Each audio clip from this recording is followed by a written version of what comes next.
Sir, माँ भारती की astrology की पाठशाला में प्रोफेसर एस्ट्रोलॉजी अनिल जैन साहब, आपका बहुत स्वागत है।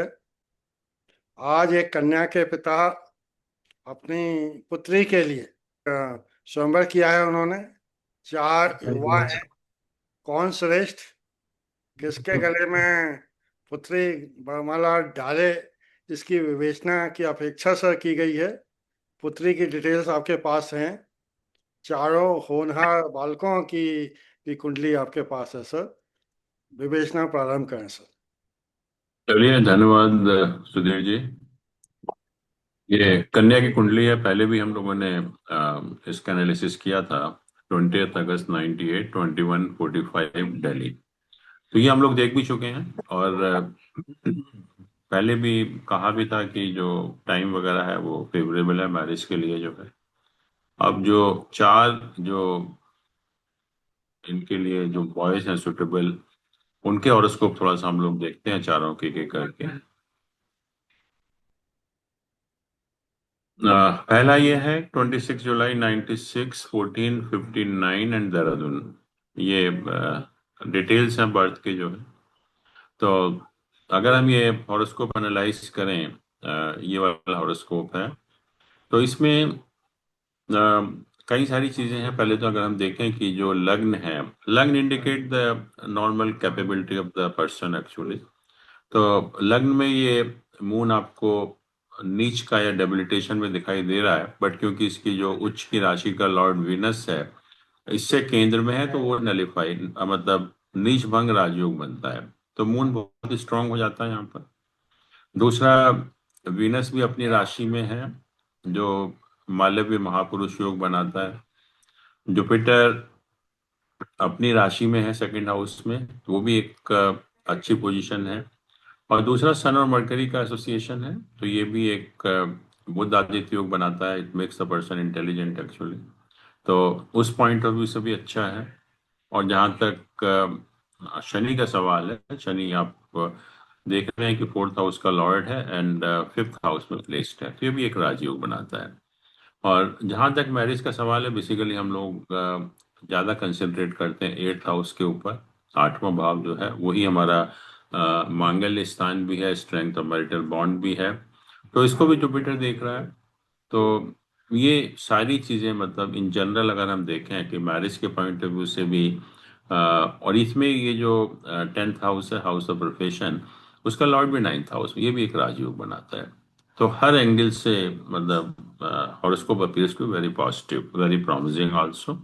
और हेल्थ के पॉइंट ऑफ व्यू से, पैसे के पॉइंट ऑफ व्यू से, शादी के पॉइंट ऑफ व्यू से, या जनरल प्रॉस्पेरिटी के एंगल से ये हॉरोस्कोप जो है काफी अच्छा है मतलब। और नेचुरली शादी के लिए भी बहुत अच्छा हॉरोस्कोप है। ऐसे अगर हम सेकंड सर बॉय का देख। हाँ, सर यहीं पे एक बोलिए। क्वेश्चन है सर। सेवेंथ बोलिए हाउस को बोलिए। सैटर्न भी देख रहा है, राहु भी देख रहा है, हाँ, कोई बात और नहीं, वीनस बट प्लेसमेंट। हाँ, मेन तो यह है कि ये विनस अपनी राशि में है, पहली चीज जो है। और अच्छा सर। सैटर्न का पोजीशन अच्छी है, सैटर्न की पोजीशन इज नॉट बैड। और राहु भी हम लोग 11th हाउस में अच्छे मानते हैं, उच्च स्थान है। तो वो भी अच्छा है, बट मेन चीज ये है कि ये जो 8th हाउस है, 8th हाउस के जी ऊपर सर। क्योंकि जुपिटर का एस्पेक्ट है, तो इट ये प्रोटेक्ट्स द मैरिज। इसमें कोई प्रॉब्लम नहीं होने देता मैरिज में जो है। तो ये एक सबसे बड़ा पॉजिटिव पॉइंट है इसमें जो है। Okay sir. ठीक है। फिर जो दूसरा हॉरोस्कोप है, इसमें 16 नवंबर 94, 16:25 दिल्ली। तो इसको अगर हम थोड़ा सा देखें हॉरोस्कोप को, तो इसमें एक तो ये जो मून है, इसको हम केमद्रुम योग बोलते हैं, क्योंकि मून अकेला है यहाँ पर। कोई प्लैनेट इसके साथ में नहीं है, ना इधर है ना उधर है। तो मून के पॉइंट ऑफ व्यू से या मेंटल स्ट्रेंथ के पॉइंट ऑफ व्यू से अच्छा योग नहीं माना जाता एक्चुअली में।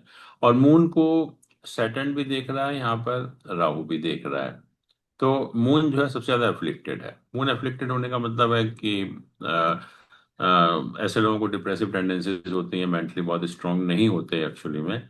तो वो भी एक प्रॉब्लम क्रिएट करता है। और खास तौर से ये जुपिटर मेन प्लैनेट है, ये सन के बहुत पास में है। यहाँ देखिए 0 डिग्री है, 1 डिग्री है। तो जुपिटर इज डीप कम्बस्ट, और जुपिटर ही हमारा प्लैनेट है प्रॉस्पेरिटी का।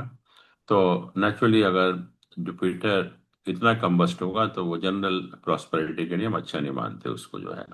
और खास तौर से ये अगर मंगल को भी देखें तो मंगल की पोजीशन भी नीच का है, मंगल डेबिलिटेशन में है, और इसका कहीं से वो नीच भंग नहीं हो रहा मंगल का जो है। और ये जो 7th हाउस है which is the house of marriage, तो इसमें एक तो मार्स एंड राहु दोनों का एसोसिएशन है, और खास तौर से ये जो 8th हाउस है, एक तो जुपिटर बिल्कुल कम्बस्ट है, सन यहाँ पर है, सैटर्न इसको देख रहा है, और मंगल यहाँ देख रहा है, राहु यहाँ देख रहा है, केतु यहाँ देख रहा है। तो it is associated with all malefic planets, all malefic. और खासतौर से जिनका भी अगर मून इतना वीक होता है तो नेचुरली वो लाइफ में बहुत ज्यादा अच्छा नहीं कर पाते जो है। और दोनों ही जो हाउस है, 7th हाउस भी है, 8th हाउस भी है, दोनों बैडली अफ्लिक्टेड भी हैं एक्चुअली में। तो मैं नहीं सोचता कि हॉरोस्कोप बहुत अच्छा है मैरिज के पॉइंट ऑफ व्यू से, या जनरल प्रोस्पेरिटी के पॉइंट ऑफ व्यू से जो है। तो इसको तो शायद हमें अवॉइड ही करना है। और वैसे वैसे सर यहाँ भी 7th हाउस में वीनस है, और मलय हाँ, महापुरुष योग विनस का, बना रहा है। हाँ, मेनली जो मैंने कहा ना कि जुपिटर एक मेन प्लैनेट है, और हम्म। जुपिटर डीप कम्बस्ट है, बिल्कुल 1 ही डिग्री पर है, आप देखो ना बिल्कुल डीप कम्बस्ट है। और जी जुपिटर सर। को सन सन का भी एसोसिएशन और सैटर्न का भी एसोसिएशन है। तो yes naturally sir, yes. Married life में अच्छा नहीं। और खासतौर से जो मून जो मेन प्लैनेट होता है हमारा, जो मेंटल स्टेटस हमें इंडिकेट करता है, दैट इज बैडली अफ्लिक्टेड, उसकी पोजीशन वाकई में बहुत खराब है एक्चुअली। तो जी उसको सर। भी हम अच्छा मानेंगे। ऐसे ही थर्ड बॉय का देखें अगर हम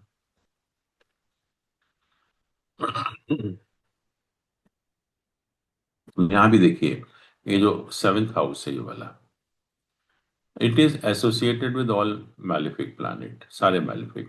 और खास तौर से जो 7th हाउस का लॉर्ड है वो अपने से 12th हाउस में चला गया, 6th हाउस में, Mercury, and it is afflicted with Sun and Rahu. तो नेचुरली 7th हाउस की पोजीशन काफी खराब हो जाती है यहाँ पर।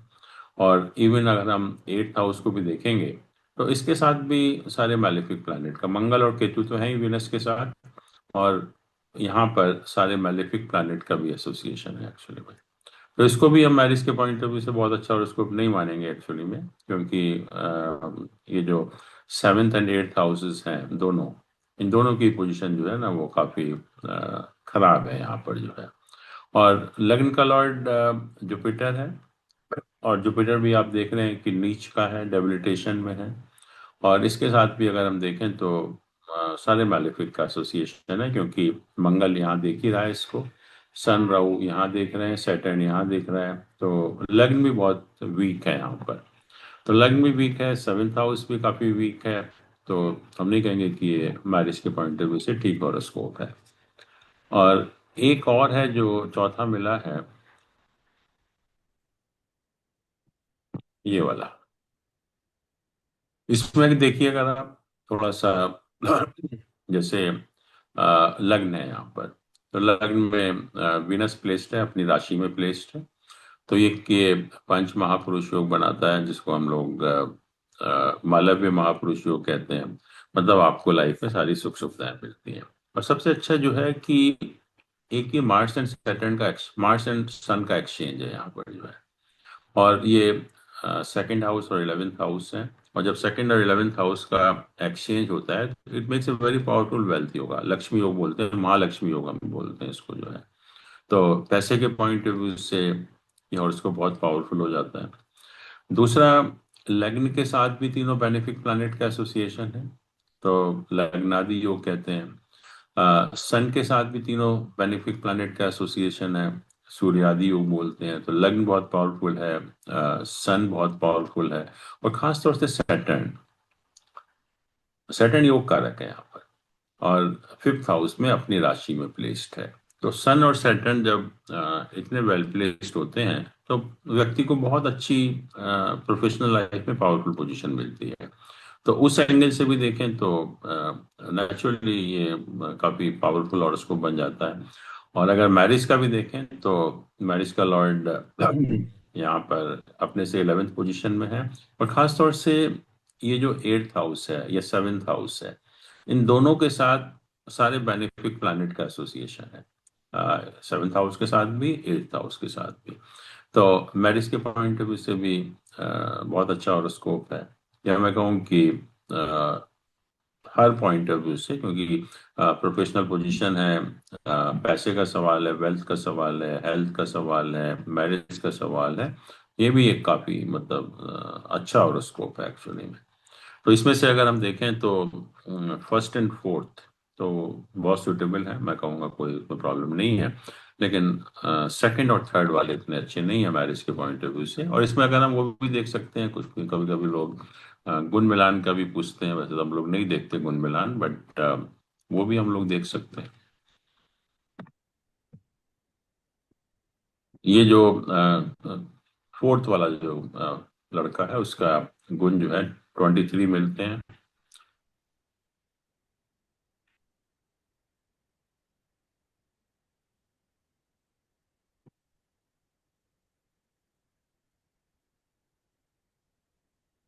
थर्ड वाला है, इसके गुण भी 13 ही मिलते हैं जो है।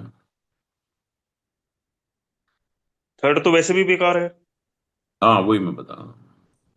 सेकंड वाला है, इसके गुण 26 मिलते हैं, बट हॉरोस्कोप अच्छा नहीं है एक्चुअली में। जी। और फर्स्ट वाले का, इसके 20 मिल रहे हैं, ये भी ठीक है। तो फर्स्ट एंड फोर्थ ठीक है दोनों में, मतलब चारों में से जो है। और जी सेकंड सर। एंड थर्ड वो मेरे ख्याल में मैरिज के पॉइंट ऑफ व्यू से बहुत अच्छे नहीं है एक्चुअली में। तो इनको ध्यान में रखते हुए आप लोग डिसीजन ले सकते हैं जो भी। जी सर सर। कोई आपका कोई प्रश्न हो, कोई डाउट हो तो आप पूछ सकते हैं। और ये कुछ बस जो यही है सेकंड सर। वाला हेरोस्कोप है, तो इसमें कुछ गुंजाइश है क्या? अगर कोई उपाय हो इसमें, मतलब एक्चुअली इसमें कुछ पॉजिटिव है यहाँ पे लड़के वाले की तरफ से? एक मिनट।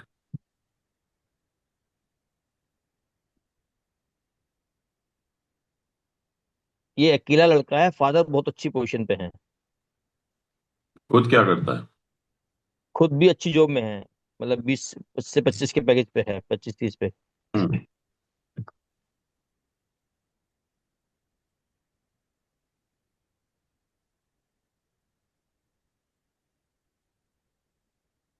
ये मांगलिक भी है, मतलब अगर लड़की भी मांगलिक है, और ये 26 गुण भी मिल रहे हैं इसमें। ये मांगलिक का वो प्रॉब्लम नहीं है, क्योंकि जुपिटर इसको हम्म। देख रहा है मंगल को, तो उससे कोई प्रॉब्लम नहीं है। बट एक मिनट नवांश चार्ट और एक मिनट देख लेते हैं फिर।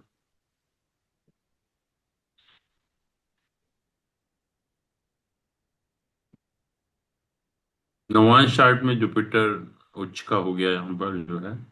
और लग्न भी ठीक ठीक है, अच्छा है।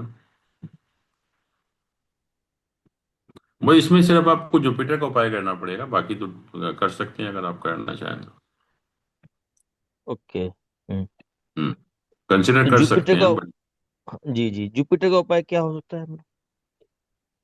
जुपिटर जैसे कोई भी हम पीली चीज का दान करें थर्सडे के दिन। और अगर जैन हैं तो भक्तामृत स्त्रोत का अगर पाठ करेंगे तो बेस्ट है, वो तो संस्कृत वाला जो है। जी जी जी। तो दोनों अच्छा, में मतलब से वो तो कोई लड़के को करना पड़ेगा? लड़के को। हाँ जी, लड़के को करना पड़ेगा, जी जी, ठीक है ठीक हाँ, तो उसका है। हॉरोस्कोप है ना, तो वो करके अगर चाहें तो कंसिडर कर सकते हैं। जी जी जी, ठीक है ठीक अच्छा सर, जैसे बट इसमें थर्ड। वीनस राहु, हम्म। जैसे इसमें वीनस राहु का कॉम्बिनेशन है, वो भी 7th हाउस में। हाँ, बट ये 7th हाउस में बेनिफिट भी है ना सारे। अच्छा और अच्छा। वीनस वीनस राहु डिस्टेंस भी काफी है। वीनस 9 डिग्री है, राहु ट्वेंटी हाँ। वन डिग्री है। जी तो जी काफी जी। दूर भी, काफी दूर भी है। तो मिला अच्छा। जुला है, बट जुपिटर बहुत कम्बस्ट है। बट जुपिटर का अगर बहुत उपाय करेंगे तो फिर थोड़ा सा हम्म ठीक है।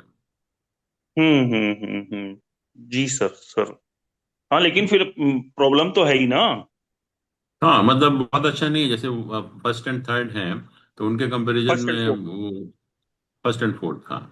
हाँ तो उनके कंपैरिजन में तो डेफिनेटली वीक तो है ही है। जी जी जी जी। सर अगर सेवेंथ हाउस में मार्स हम्म। और सैटर्न में से कोई और अपनी राशि में हो तो क्या इंडिकेट करता है? वो भी खराब माना जाता है। जबकि वो महापुरुष योग बनाता है। हाँ, महापुरुष तो बनाता है, मैरिज को खराब करता है वो। अच्छा, मैरिज को खराब करता है। अपनी राशि में जो होता है। अपनी राशि मतलब एक तरह से महापुरुष योग बनाएगा ना सर उसमें सेवेंथ हाउस में तो अपनी राशि में। बिल्कुल। हाँ, बट मैरिज को अच्छा सर। खराब करता है। हाँ, आपने उस कुंडली में मून के बारे में बताया था कि मून की वजह से स्ट्रेस वगैरह हो सकती है। तो करेक्ट। जुपिटर का उपाय बता रहे हैं। जुपिटर हम्म। के उपाय का मतलब यह है कि वो मून को ओवर पावर कर लेगा, कंट्रोल कर लेगा, इसलिए बताया आपने। मून को भी कंट्रोल करेगा, and Jupiter is general God actually में। गुरु कैसे कहते हैं ना, कि गुरु का अगर आशीर्वाद मिलता रहे हमें, तो सारी नेगेटिविटी खत्म हो जाती है एक्चुअली में। तो जितना जिसका जुपिटर पावरफुल होगा, फिर नेचुरली कहीं ना कहीं से हमें ईश्वर की ब्लेसिंग होती है हमारे पास। तो कोई अगर नेगेटिव चीज होती भी है तो कंट्रोल हो जाती है, मतलब। तो इस पर्टिकुलर कुंडली में जुपिटर कितना खराब है? कम्बस्ट है ना, सन के बहुत पास में। सन के बहुत पास होने से उसकी स्ट्रेंथ जीरो हो जाती है, बिल्कुल खत्म हो जाती है। अब एक और हमारे दर्शकों को आप बात बताने की कोशिश करिए कि जो आजकल ये समय चल रहा है, किस राशि वालों के लिए सर्वोत्तम है और क्यों है? देखिए, ये किस राशि वालों के लिए कैसा है, ये हम लोग मून की पोजीशन से देखते हैं वैसे, क्योंकि और कोई तरीका नहीं है जो ये प्रिडिक्शन आते हैं। बट खाली राशि के बेसिस पर नहीं बता सकते, ये तो बहुत ही एक जनरल प्रिडिक्शन होते हैं, लेमन के लिए ठीक है। लेकिन इंडिविजुअल हॉरोस्कोप को देखकर ही हम लोग बता सकते हैं। और अभी कई सारे चेंजेस भी होने वाले हैं, क्योंकि अभी जुपिटर फोर्थ साइन में था, आ गया था, मतलब फास्ट मूव करते हुए।